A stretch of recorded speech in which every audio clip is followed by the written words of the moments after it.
આપણે આગળ શુભ કોઈ કામ થાય, શુભ પ્રસંગ આવે ત્યારે ગાયોને થોડું દાન કરજો, બ્રાહ્મણોને દાન કરજો, સાધુ સંતોને, ભેગ ભગવાનને, પૂજારીને ખુશ કરજો.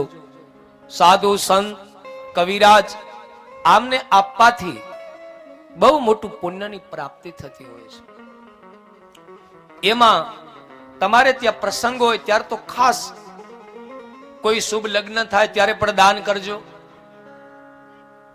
આ બહેનોને પણ હું ટકોર કરું છું, બહેનોને, યુવાનોને, કે તમારો દીકરો કે તમારી દીકરી હોય અને જે દિવસે દીકરા કે દીકરીનો જન્મ દિવસ હોય એ દિવસે જન્મ દિવસ ઉજવો, પણ એક ખાસ ધ્યાન રાખજો, 1000 રૂપિયાની તમે કેક લાવીને કાપીને ખોટે ખોટી ફેંકી દો એના કરતા 1000 રૂપિયાની ગૌશાળામાં જઈને ગૌ માતાઓને 4 લઈ નાખજો. તમારા દીકરાની રક્ષા બ્રહ્માંડનો અધિકાર